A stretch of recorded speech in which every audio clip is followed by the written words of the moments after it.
जो दुर्योधन की तरह सबसे राय ले रहे हैं वो परेशान है। जिनके पास एक कृष्ण है कि बेटा रिस्क तो लेना पड़ेगा, गेम तो खेलना पड़ेगा, वो जीत रहे हैं। अपना दिमाग तेज कैसे करें? पेरेंट्स कहते हैं बादाम खाइए और मैं बादाम भिगोना ही भूल जाता हूं। नहीं, आप धोखा खाइए, आपका दिमाग अपने आप तेज हो जाएगा। 3 गलतियां जो स्टूडेंट्स लाइफ में नहीं करनी चाहिए। अपना टाइम किसी को नहीं देना चाहिए। गर्लफ्रेंड को टाइम इज, गर्लफ्रेंड आपकी है तो वो आपको करंट अफेयर्स पढ़ा सकती है शाम को। अब आप आईएएस बनना चाहते हो, आपका दोस्त कह रहा साहब भगवान हमको चपरासी बना दे तो हम बन जाएं, ऐसे आदमी को मार के भगा दो आप। सिगरेट पीने से कंसंट्रेशन बढ़ता है, तो रिक्शे वालों का क्यों नहीं बढ़ता? उनका भी तो बढ़ना चाहिए। सेक्स एजुकेशन को नॉर्मलाइज कैसे करना है? चौराहों के ऊपर एडवर्टाइजमेंट लिखा है, निराश पुरुष मिले। इतनी निराशा इस देश में युवाओं को है, वो लिखते हैं बचपन की गलतियों के शिकार। बचपन में कौन गलती करता है? अवध सर आप आईएएस की कोचिंग देते हैं, आप मोटिवेशनल स्पीकर भी हैं। हमारा जो सेशन है उसका नाम है क्रैश कोर्स। तो क्या आईएएस बनाने के लिए भी कोई क्रैश कोर्स होता है क्या? कोई 30 दिन में आईएएस बन जाओ, 24 घंटे में आईएएस बना देते हैं, कुछ ऐसा भी होता है क्या? शोले एक मूवी थी, तो उसमें एक बड़ा प्यारा डायलॉग था। तो हेमा मालिनी अमिताभ बच्चन जी से निशाना लगाना सीखती है, तो कहती मैं तो तुम्हें, वो अमिताभ बच्चन साहब कहते हैं कि मैं तो तुम्हें 2 दिन में सिखा दूंगा। धर्मेंद्र जी कहते हैं कि मैं तुम्हें 2 दिन में सिखा दूंगा। तो Amitabh Bachchan was lying behind him and he says कि बहुतों को तो इन्होंने 2 घंटे में सिखा दिया है। तो ऐसा कोई शॉर्टकट नहीं है, you should have a very good background जी। तो वो स्ट्रांग बैकग्राउंड जिसकी है उसकी हम फिनिशिंग करते हैं एज अ कोच। तो we as a coach do the finishing for the people and those who understand they qualify IAS. Sir माना जाता है कि आईएएस इंडिया की सबसे पावरफुल जॉब है, तो जो जॉब अपने आप में इतनी पावरफुल है उसके लिए इतनी मोटिवेशन देने की क्यों जरूरत है? वो तो अपने आप में काफी मोटिवेटिंग चीज हो गई। नहीं, तपस्या करते वक्त कभी कभी आदमी को दुख भी होता है। जैसे हमारी एक स्टूडेंट है टीना दावी, राजस्थान कैडर की जी। तो उन्होंने अपने एक इंटरव्यू में कहा कि हर दिन लगता था कि नहीं होगा, इट्स अ टफ टास्क। तो या तो आपका मन बहुत स्ट्रांग हो खुद ब खुद कि आप प्रभु राम की तरह 14 साल स्वयं जंगल में पड़े हुए हैं, और या फिर पीछे से आपको कोई चाहिए जो आपको डेली याद दिलाता रहे कि आप राजा बनने के लिए पैदा हुए हो, चाणक्य की तरह। बिल्कुल सर। सर एक डिबेट भी है, अब एक डिबेट के ऊपर मेरे को आपसे पूछना है, वो है English versus Hindi debate. English आना कितना ज़रूरी है? आईएएस के हिसाब से भी मैं पूछना चाहता हूँ कि जो आईएएस की जो अटेम्प्ट जो हैं जो इंग्लिश लैंग्वेज में देते हैं, क्या उनके लिए ईजी हो जाता है? और लाइफ में भी क्या इंग्लिश जिसको आती है उसको मतलब समझ में नहीं आता? कई बार समाज जो है वो थोड़ा सा क्लासी समझता है, हिंदी मीडियम होता तो वो जुझारू हो जाता, लड़का क्लासी नहीं रहता। तो क्या आपको लगता है कि एक बायस है? बायस नहीं है, लैंग्वेज के साथ कोई बायसनेस नहीं है, पर एजुकेशनल पैटर्न ऐसा रहा। मतलब मैंने बहुत सारे हिंदी मीडियम स्टूडेंट्स को देखा कि उन्हें पता ही नहीं था कि पढ़ना क्यों है जी। For them E is equal to E. Education is for employment, education is not for employment. जैसे जिंदगी में अगर किसी को करीब लाना है तो डीओ लगाने की जरूरत नहीं। जैसे टीवी में ऐड आते हैं, एक लड़का कॉलेज जा रहा है, लड़कियां उससे बात नहीं कर रही, नेक्स्ट डे वो डीओ लगा के जा रहा है, परिया गिर रही है उसके ऊपर। तो मैं उस आदमी का इंटरेस्ट फाइंड आउट करना है, इसको चाहिए क्या। अगर एजुकेशन में 2 चीज नहीं है, क्यूरियोसिटी और लर्निंग, तो इट इज अ वेस्ट। तो मेरा मानना यह है कि बायसनेस नहीं है, एजुकेशनल पैटर्न, मतलब हमारा जो पढ़ाने का तरीका है, हम लोगों को रटा रहे हैं। अब तोते को आप कितनी बार भी राम कहला लो, वो बुद्ध तो नहीं हो पाएगा ना। This is the difference. बिल्कुल सर, आपने लर्निंग की बात करी और आपका जो शिक्षा देने का जो स्टाइल है वो बड़ा अच्छा है और आप बड़ा यूथ से बड़ा अच्छा कनेक्ट करते हो। पर युवाओं की एक शिकायत है कि जो समय पढ़ाई का है वही समय प्यार करने का भी है। तो ये जो बैलेंस है ये कैसे बनाना है? मतलब वर्क लाइफ बैलेंस तो बन नहीं रहा, ये वर्क लव लाइफ बैलेंस कैसे बनाएंगे बच्चे? जिसका भी मन उसके कब्जे में है। जैसे मैं अपने स्टूडेंट से बोलता हूं, कई बार लोग क्लास में पूछते हैं सर अफेयर करना चाहिए? तो मैंने कहा यार if you are lying down in lap of a girl and you are thinking about national income तो करना चाहिए, कि आपका मन किसी चीज से डिस्टर्ब नहीं हो रहा है। कभी कभी जैसा एक बार मुझे बड़ा रिप्रिमैंड किया गया कि एक लड़के ने मुझसे पूछा कि सर कितने घंटे पढ़ना चाहिए, तो मैंने उससे पूछा कि गर्लफ्रेंड है? उसने कहा नहीं है। मैंने कहा मैं नहीं बताऊंगा। तो उसने मैनेजमेंट जाके शिकायत कर दी कि साहब my father has send me here to study and mister Roja was saying you should have a girlfriend. तो मैनेजमेंट ने मुझे बुलाया, उसने लिख के दिया अर्जेंट। मैं समझ गया कोई कांड हुआ है। He was also standing there. तो मैनेजमेंट ने कहा Roja why you talk like this? मैंने कहा सर मैंने इससे सिर्फ इतना पूछा था कि यू हैव अ गर्लफ्रेंड। इसने सर ये तो नाराज हो गया। मैं इसको ये बता रहा था कि जैसे पार्कों में लोग बैठे हैं कपल्स, सुबह 8 बजे से रात 8, वहां तो वो समय नहीं पूछते, तो पढ़ाई में क्यों पूछ रहे हो?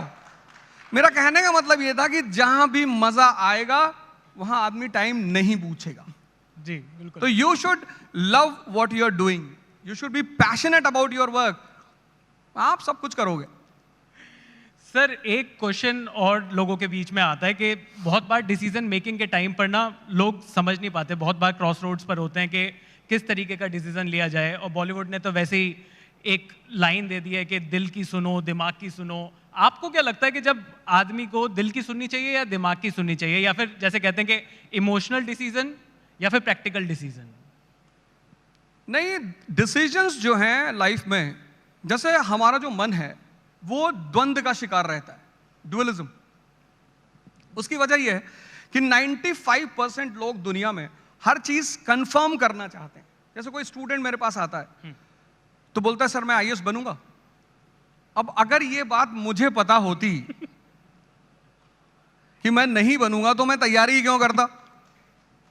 तो अब हम चाहते हैं हर चीज कंफर्म हो, वो है नहीं।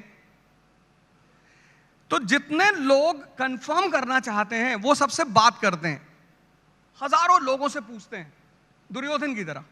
जो दुर्योधन की तरह सबसे राय ले रहे हैं वो परेशान है। जिनके पास एक कृष्ण है कि बेटा रिस्क तो लेना पड़ेगा, गेम तो खेलना पड़ेगा, वो जीत रहे हैं। तो रिस्क लेना पड़ेगा, decision in a direction of a right person. आप किसी अपने माँ बाप से पूछो, उनसे अच्छा डिसीजन देने वाला कौन हो सकता है, और रिस्क लेना पड़ेगा। जी सर। सर आपके सब्जेक्ट पर भी आते हैं तो अवध ओझा सर हिस्ट्री पढ़ाते हैं और बड़ी खूबसूरती से पढ़ाते हैं। पर सर हिस्ट्री के बारे में जब हम पढ़ रहे थे तो बचपन में एक लाइन बोली जाती थी कि हिस्ट्री ज्योग्राफी बड़ी बेवफा, रात को रटो सुबह को सफा। तो जिस सब्जेक्ट को इतना डिमोनाइज किया हुआ था शुरुआत से, आप मतलब आप क्या सोसाइटी को वापस देना चाहते हो कि नहीं मैं उस हिस्ट्री से प्यार करा कर ही रहूंगा बाकी बच्चों को? Science is based on reason and humanities is based on analysis. तो हमारे यहाँ क्या है कि हमारे यहाँ तो बीए के लड़के को बर्बाद आदमी मानते हैं। जैसे कोई बीए किया हुआ लड़का है, शादी वगैरह में खड़ा है, तो हमारी सोसाइटी में लोग पूछते हैं क्या कर रहे हो?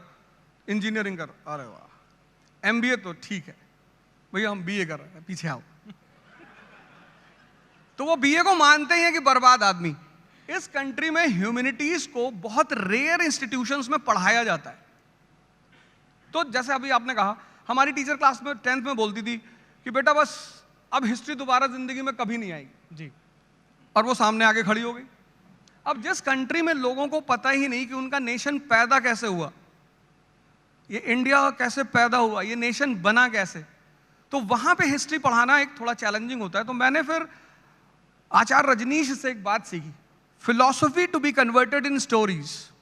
ये कॉन्सेप्ट मैंने उनसे लिया जी। And then I started converting the history messages in stories. तो कुछ तो लड़के हिस्ट्री पढ़ने आते हैं मुझसे और कुछ स्टोरी सुनने आते हैं, और जो कुछ दोनों नहीं करने आते मैं उनके लिए भी कुछ ना कुछ मसाला रख ही लेता हूँ।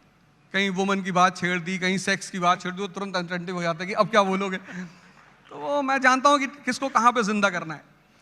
तो सर इतना जो प्रेशर है आईएएस की कोचिंग में और आईएएस की पढ़ाई में, तो वहां पर आप ह्यूमर का कितना रोल देखते हो? आपकी जो जिस तरीके की आप पढ़ाते हो जिस तरीके से, उसमें ह्यूमर का बहुत बड़ा योगदान है, एक बहुत बड़ा रोल है, लोग एंजॉय करते हैं। और जिनको आईएएस नहीं बनना वो भी तो आपके वीडियोस देख ही रहे हैं। तो ह्यूमर की कितनी इंपॉर्टेंस है? ह्यूमर जैसे चटनी है खाने में, अब आप दाल की तरह ह्यूमर डाल दोगे तो लड़का बड़ा दुखी हो जाएगा।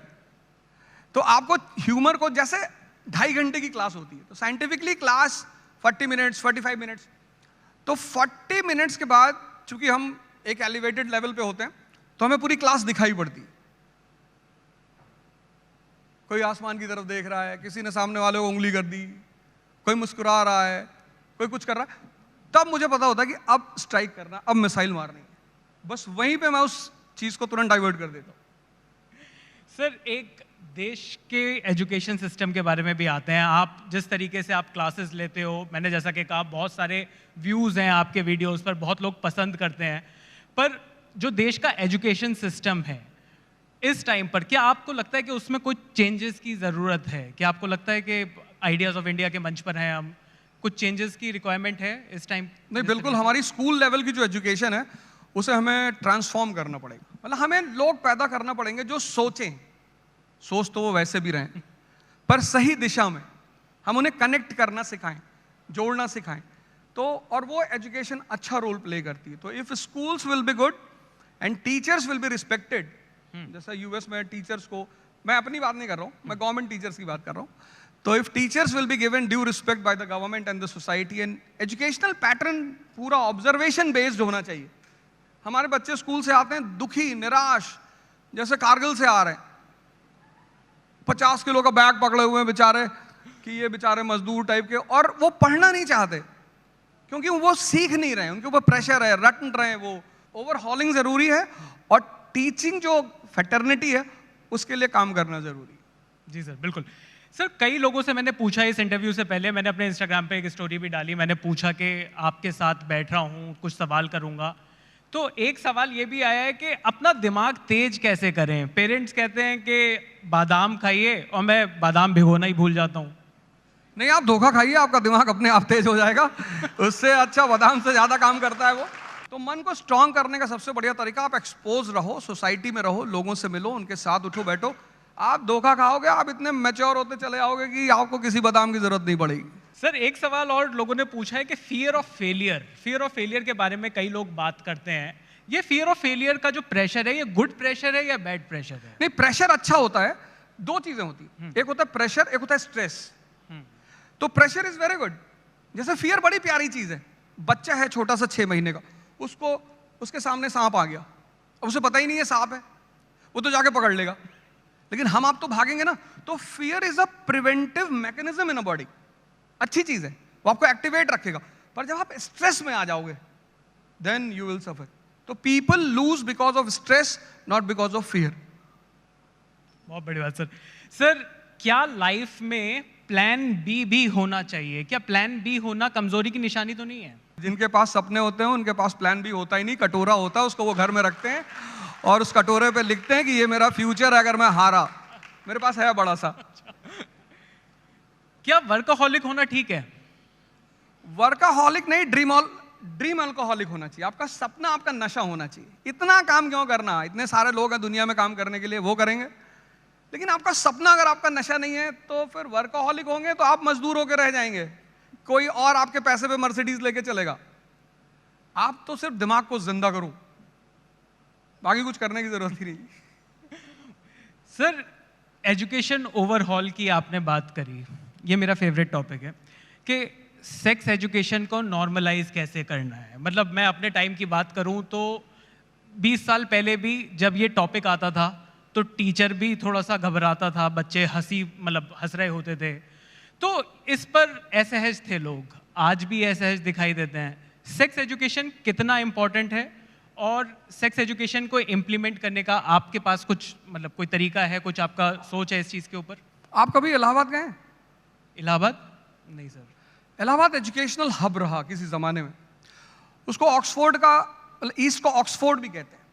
वहाँ का जो सबसे फेमस चौराहा है सिविल लाइन्स जी और जॉर्ज टाउन, उन चौराहों के ऊपर एडवर्टाइजमेंट लिखा है, निराश पुरुष मिले। ऐसा पूरे इंडिया में इतनी निराशा इस देश में युवाओं को है, वो लिखते हैं बचपन की गलतियों के शिकार। बचपन में कौन गलती करता है? बचपन है तो हो ही रहा है, उसमें गलती की क्या बात है? और फिर अभी वो जो सीरीज आई थी मिर्जापुर जी, क्या प्रेजेंटेशन दिया उन्होंने इस क्वेश्चन का। आंगंडन गोज टू द डॉक्टर। बिल्कुल। वो जो सेक्सोलॉजिस्ट है उसका नाम भी बड़ा प्यारा है, वो कहता है शर्मा से क्या शर्माना। He goes to the doctor, he is suffering, he asks Maqbool to sit. Maqbool को बोलता बैठो। फिर वो कहता है कि आजकल बहुत सारे पतन हो रहे हैं, राजनीतिक पतन हो रहा है, नैतिक पतन हो रहा है, उसमें से एक शीघ्र पतन भी है। And then he points to Maqbool कि ये उससे परेशान. Maqbool turns towards him. This is the condition of people in this country. अपनी बात को डॉक्टर से कह नहीं पा रहे. तो जिस देश में इतना बड़ा बाहुबली बचपन की गलतियों का शिकार है, वहां सेक्स एजुकेशन होना ही चाहिए. नहीं तो आप ये रेप, ये मोलेस्टेशन ये कभी नहीं रोक पाओगे और वेस्टर्न वर्ल्ड अपनी पोर्नोग्राफी बेच के पैसा कमाएगा इस देश में. तो करना ही चाहिए और करना ही होगा. सर एक टॉपिक है online education versus offline education. आप ऑनलाइन इतना दिखाई देते हैं, तो कोविड के बाद एक फोर्स चेंज था ऑनलाइन एजुकेशन. पर क्या आपको लगता है गोइंग फॉरवर्ड, अगले 5 साल की बात करें या 10 साल की बात करें, क्या आपको लगता है ये जो क्लासरूम एजुकेशन है ये रिडंडेंट हो सकती है? ये क्लासरूम एजुकेशन का एक अलग मजा है, तो वो कभी रिडंडेंट होगा नहीं? जो ग्राफ्टिंग होती है, ग्राफ्टिंग वो जिंदा प्लांट से होती है, मुर्दे प्लांट से नहीं होती. लेकिन रेलेवेंसी होती है, चेंज होता है, टाइम होता है. अभी हमारे बच्चे हैं, ये तो उठना ही नहीं चाहते सुबह. हमें तो हमारी माता जी कम से कम 10-15 डंडा मारती थी सुबह. हम मार ही नहीं सकते, उनकी माता जी आगे खड़ी होते हैं. बच्चे हैं, हम भी थे. तो आने वाली 10 साल की बाद की जो जनरेशन होगी वो शायद इसको पूरी तरह अडॉप्ट कर ले, because change is a law of nature. But classroom is like a live plant. You see the teacher, you feel the vibration, you enjoy the aura of the class. अब इतने सारे लोग यहाँ बैठे हैं, बड़े बड़े लोग, इनका ऑरा है. If this would have been on online, you would have never enjoyed the aura of these people. So you enjoy the aura, you enjoy the place, you enjoy the gravity. And then when you see all these things, the teacher also gets momentum. कि boss अब आगे बढ़ के ही मारना है. तो teacher भी कभी कभी बहुत उदास हो जाता है कैमरे पे कि अरे भैया ये देखो न्यूटन ने भैया ऐसा कहा था, अब बाकी हमें पता नहीं कहा था कि नहीं. तो offline is best, but online can be used in the special circumstances. Sir मज़ा तो बहुत आ रहा है आपसे बात करके, पर समय की थोड़ी सी कमी है. एक आखिरी सवाल लेना चाहूँगा आपसे कि 3 गलतियाँ जो स्टूडेंट्स लाइफ में नहीं करनी चाहिए, जो स्टूडेंट्स देख रहे हैं हमें, उनके लिए अगर मैं पूछ सकूँ कि आपके हिसाब से ऐसी वो कौन सी 3 गलतियाँ हैं जो स्टूडेंट को करने से बचना चाहिए अपनी लाइफ में? अपना टाइम किसी को नहीं देना चाहिए. गर्लफ्रेंड को? टाइम इज, गर्लफ्रेंड आपकी है तो वो आपको करंट अफेयर्स पढ़ा सकती है शाम को. आप डिसाइड करेंगे ना आपकी गर्लफ्रेंड कैसी होगी. आपकी गर्लफ्रेंड से आप शाम को बैठ के बात कर रहे हैं कि तुम्हारी बुआ जी तुम्हारे पापा से लड़ रही, तो आप तो वैसे ही खत्म है. ambitious person is always surrounded by like minded people. तो आपको टाइम अपना किसी को नहीं देना चाहिए, देना ही नहीं चाहिए. आपको हमेशा उस कंपनी में रहना चाहिए जिनका टेम्परेचर हाई रहता है. जैसे आप, टेम्परेचर का एक लॉ है ना, temperature moves from high to low. अब आप आईएएस बनना चाहते हो, आपका दोस्त कह रहा साहब भगवान हमको चपरासी बना दे तो हम बन जाएं. ऐसे आदमी को मार के भगा दो आप, वो आपको किसी काम का नहीं. उसका 10 डिग्री का टेम्परेचर है, 90 आपका खींच लेगा, आप जिंदगी भर ऐसे तड़पते रहोगे. और उस आदमी को अपने माँ बाप की बात जरूर मानना चाहिए. ये 3 काम हर स्टूडेंट को करना चाहिए. वो जहां भी फंसे उसको अपने पेरेंट्स से पूछना चाहिए. वो कोई भी बात हो, मारेंगे तो, जैसे लड़के बाहर कहते हैं सिगरेट पीने से कंसंट्रेशन बढ़ता है, तो रिक्शे वालों का क्यों नहीं बढ़ता? उनका भी तो बढ़ना चाहिए. तो हर स्टूडेंट को अपनी माँ बाप से राय लेनी चाहिए, अपना समय किसी को नहीं देना चाहिए और हाई टेम्परेचर के लोगों के साथ रहना चाहिए. Thank you so much sir. एक बार जोरदार तालियां हो जाए हमारे जोजा सर के लिए.